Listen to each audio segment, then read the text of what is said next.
Top quality और consistent performance के लिए सिर्फ सिल्वर पंप्स। टॉप क्वालिटी और कंसिस्टेंट परफॉर्मेंस के लिए सिर्फ सिल्वर पंप्स, नाम याद रखना। मराठी माणसासाठी आणि मराठी हितासाठी दोन्ही बंधू राज ठाकरे आणि उद्धव ठाकरे हे उद्या विजय मेळावा घेणार आहेत। त्याच्या अगोदर ठाण्यामध्ये शिवसेना ठाकरे पक्ष असेल मनसे पक्ष हे जल्लोष करताना इथं पाहायला मिळतात। अनेकांना या ठिकाणी लाडू वाटप करताना आपल्याला पाहायला मिळतात। या ठिकाणी जो बँजो वाजवत या ठिकाणी मोठा आनंद उत्सव साजरा करताना पाहायला मिळतात। आणि या ठिकाणी पाहायला गेलं तर याच बॅनरवरती बाळासाहेब ठाकरे उद्धव ठाकरे आणि राज ठाकरे यांच्या गळ्यात हात घालून दोन्ही बंधू एकत्र आल्याचं चित्र या ठिकाणी पाहायला मिळतंय। त्यामुळे येणाऱ्या निवडणुकीत हे बंधू एकत्र येतील का, मात्र उद्याच्या विजय मेळाव्याला मात्र दोन्ही बंधू हे एकत्र येताना आपल्याला पाहायला मिळणार आहे। त्यामुळे मोठ्या संख्येने या ठिकाणी आता उद्धव ठाकरे यांच्या शिवसेनेच्याकडनं आणि मनसेकडनं एकत्रित बॅनर या ठिकाणी बॅनरबाजी करण्यात आलेली आहे। तर ठाकरे कार्यकर्ते असतील, ठाकरे गटाचे या मनसेचे पदाधिकारी असतील, आपण या ठिकाणी त्याची बातचीत करणार आहोत। आणि याच ठिकाणी काल वाद जो मोठा झाला होता जो व्यापाऱ्यांचा आणि मराठी माणसांचा, आणि ठाण्यात देखील मराठी माणूस आणि व्यापाऱ्यांचा वाद झालेला, त्यामुळे मोठ्या प्रमाणात गदारोळ उठला होता। तर कसं बघतं उद्याचा विजय मेळावा आणि येणाऱ्या काळात मराठी माणसाची एकजूट? उद्याचा मेळावा हा फार महत्वाचा आहे। उद्याचा मेळावा म्हणजे मराठी लोक एकत्र येण्याची नांदी आहे। राहिला विषय कालचा मीरा रोडचा, आम्ही उलट बोलतो। काही व्यापाऱ्यांनी धमक्या दिल्या की 4 दिवस आम्ही व्यापार बंद करू, मग बघू। तुम्ही 4 दिवस व्यापार बंद करा, मराठी तरुण तरुण तो धंदा करेल आणि तुम्हाला धंद्याला लावेल, मराठी लोक करतील। आणि माझं इथून पुढे असं सगळ्या मराठी लोकांना तुम्ही उद्योजक बना। हे जर आपल्याला असे चॅलेंज देत असतील तर आपण धंदा करू, यांना चॅलेंज देऊ।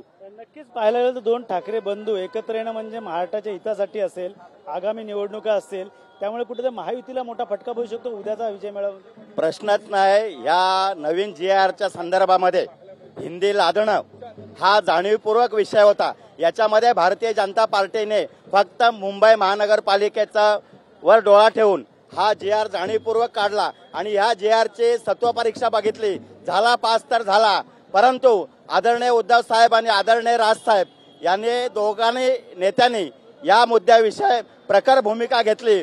पूर्ण महाराष्ट्रामधल्या सगळ्या मराठी एकवटणार हे त्यांच्या लक्षात आल्यानंतर त्यांच्या पायाखालची वाळू सरकली आणि निश्चितच दोन्ही बंधूंना म्हणजे ठाकरे ब्रँडला घाबरून फडणवीस सरकार यांनी हा जीआर मागे घेतला। हे सर्व जनतेला नव्हे तर पूर्ण भारताला सविश्रुत आहे। दुसरी गोष्ट अशी की हे दोन बंधू एकत्र आल्यानंतर आपलं काय खरं नाही या महाराष्ट्रामध्ये हे त्यांना कळलं आणि दोन बंधू एकत्र येऊ नये, त्यांच्या पोटात एवढं पोटसूळ उठलं, एकत्र येऊ नये यासाठी त्यांनी खूप प्रयत्न केले आणि अजूनही ते प्रयत्न त्यांचे चालू आहेत। आणि तुम्हाला मी निश्चित सांगतो की जर भारतीय जनता पार्टीने त्यांचा हा लोगो, मराठी विरोधातला लोगो, परप्रांतीयांचा लोगो असाच चालू ठेवला तर एक दिवस आपल्या मराठी माणसाला निश्चितच एकतर रस्त्यावर तरी उतरावा लागेल किंवा आपल्याला नामशेष तरी व्हावं लागेल या महाराष्ट्रामधून। उद्याचा मेळाव्याकडे लक्ष लागलेलं का वाटतं? येणाऱ्या काळात निवडणुका पाहता स्थानिक कितपत गरज आहे दोन्ही बंधूंना एकत्र येण्याची? पहिली गोष्ट म्हणजे बाळासाहेबांच्या आत्म्याला आज खरोखरच शांती लागली असेल, कारण की दोन भाऊ एकत्र येऊन आलेले आहेत आणि ते पण मराठी माणसाच्या मराठीच्या मुद्द्यावर। बाळासाहेबांनी शिवसेना जी सुरू केली त्यावेळेला त्यांचं एकच ब्रीद वाक्य की मराठी माणसाच्या न्याय हक्कासाठी लढणाऱ्या, आणि काही नतद्रष्ट लोकांनी आपसामध्ये फूट पाडून आज घाणेरडं राजकारण या महाराष्ट्राचं चाललेलं आहे। खरं म्हटलं तर मराठी माणूस एकत्र होणं ही आताचीच नाही, पूर्वीपासून त्याची गरज होती। बाळासाहेबांनी त्यांना सगळ्यांना एकत्र करण्याचा प्रयत्न केला आणि बराच मला वाटतं ह्यांनी की मराठी माणूस एकत्र झाला। बाळासाहेब गेल्यानंतर ह्या लोकांनी परत त्यांचे हे चाळे सुरू केले आणि मराठींमध्ये भांडणं लावून स्वतः मजा बघायची, हे असले घाणेरडे प्रयोग या लोकांनी केलेले आहेत। तर त्याला मला वाटतं मराठी माणसाला आता ते जाणून चुकलेले आहेत की ही लोक आपल्यामध्ये आपसमध्ये आम्हाला भांडवत आहेत आणि स्वतःच्या पोळ्या भाजून घेत आहेत।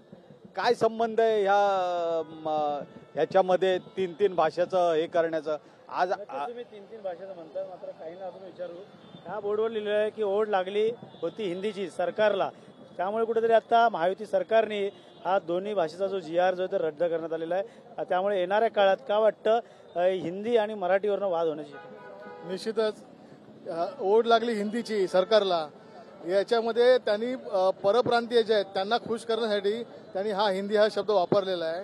त्याच्यामुळे ही जी सक्ती होती ही उद्धव साहेबांनी आणि राजसाहेबांनी दोघांनी मोडून काढलेली होती आणि आता दोघंही एकत्र येतात आहे आणि मनसैनिक आणि शिवसैनिक हे अत्यंत खुश आहेत. आम्ही याची उद्याच्या दिवसाची वाट बघतोय आणि निश्चित उद्या व्यासपीठावरती उद्धव साहेब आणि राजसाहेब हे दोन्ही चांगल्या प्रकारे ह्या लोकांना उत्तर देतील.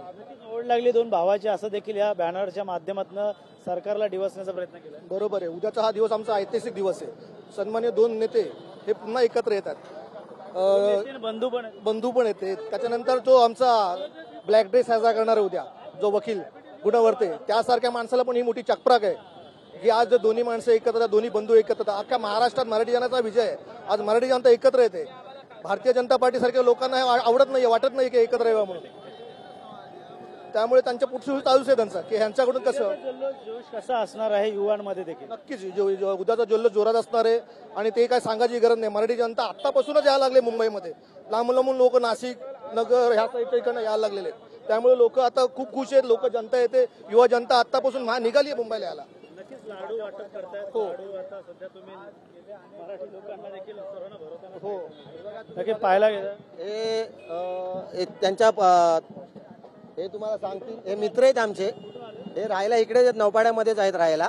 ते त्यांच्या जरा तुम्ही प्रतिक्रिया घ्या त्या मराठी भाषेबद्दल दोन शब्द सांगतील. काय नाव आहे आपलं? काय सांगा. माझं नाव आलोक सिंग कौशिक आहे. मी राजपूत आहे पण माझी 4थी पिढी आहे. इकडे राहतोय. आम्हाला ते आता चाललंय, तुम्हाला पण माहिती, हिंदी मराठी हे सगळं चालू आहे. मराठी पण चांगले बोलतो पण आम्हाला शिक्षण दिलं ना. आता ते सांगतात ना आपल्या लोकांना की जसे की आपल्याला याचा SSC पास आहे. SSC पासमध्ये आपल्याला 100% इंग्लिश होता, 100% मराठी होता आणि ऑप्शनलमध्ये हिंदी केलेला. या 100% तुम्ही 100% हिंदी घ्या किंवा 50% संस्कृत हिंदी घ्या किंवा 50% फ्रेंच हिंदी घ्या. तर त्यापासून आपल्याला काय कन्फर्म केलं, कारण की आम्ही महाराष्ट्र राज्यामध्ये राहतोय. पण महाराष्ट्र राज्यामध्ये 100% मराठी आणि 100% इंग्लिश करून घेतलं होतं आणि हिंदीला आपलं ऑप्शनल ठेवलेलं. ते एकदम बरोबर आहे. आम्ही इकडे शिक्षण घेतलंय तो आपल्याच हे कर्मच आहे, आपल्या कर्मभूमी आहे. म्हणून आपल्याला मराठी शिकवायला कंपल्सरी आहे. पण याचं हे नाही आहे की तुम्ही मारहाण करून तुम्हाला लोकांना बोलवून घ्या.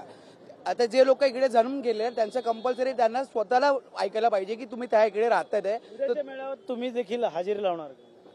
100% लावणार ना, 100% लावणार. नक्कीच. या ठिकाणी जे प्रवीण नावाचे दोन व्यक्ती होते त्यांनी हा जो बॅनर लागला दोन्ही ठाकरे बंधू एकत्र येण्याचे, त्यांच्याशी देखील आपण हे दोघंही या ठिकाणी आता प्रवीण ज्यांनी बॅनर लावला ठाकरेगड असेल मनसेगड असेल ते यांच्या बॅनरमुळे मोठ्या प्रमाणात चर्चेला उदाहरण मिळालं. त्यांची बातचीत करणार आहे. बॅनर लावण्यामागे एक वेगळा उद्दिष्ट. बॅनर हा आम्ही आहे ना गेल्या 2 वर्ष आधी 4 जुलैला पूर्ण महाराष्ट्रामध्ये पहिला बॅनर लावलेला आम्ही होता. त्याचा मी तुम्हाला फोटो दाखवतो. बरोबर 4 जुलै 2023 रोजी आम्ही पहिला जो बॅनर लावला होता की ठाकरे बंधू हे एकत्र आले पाहिजेत 2 वर्षापूर्वी. त्याचा तुम्हाला दाखवतो. हे बघा पाहू शकतो तो बॅनर जो आहे शिवसैनिक आणि मनसैनिक एकत्र यावे अशा प्रकारचा बॅनर दोघं ह्या प्रवीण उतेकर असेल प्रवीण बेलोसे असतील या दोघांनी लावला होता आणि तोच पुन्हा दिवस 2 वर्षांनी उजळला असं म्हणायला वावगं ठरणार नाही. आता आपण उतेकरांची जाणून घेणार कशा प्रकारची प्रतिक्रिया ज्या ह्या बॅनरमुळे उमटल्या.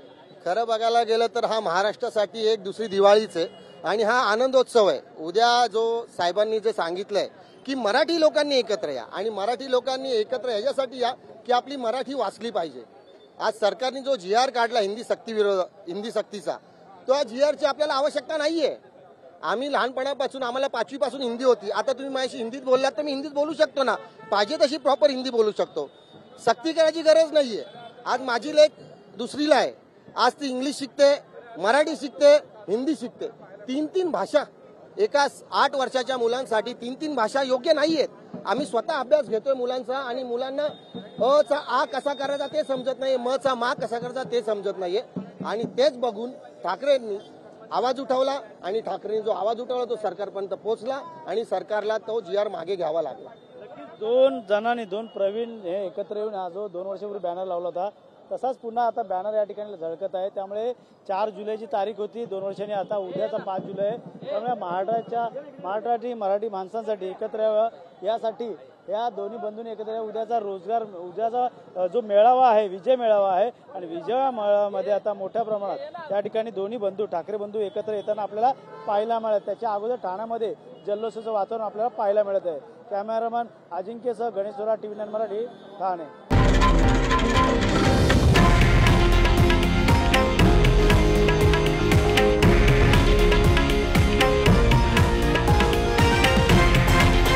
हे आहे देशातील नंबर 1 न्यूज नेटवर्क आणि आपण पाहत आहात TV9 मराठी, एकमेव।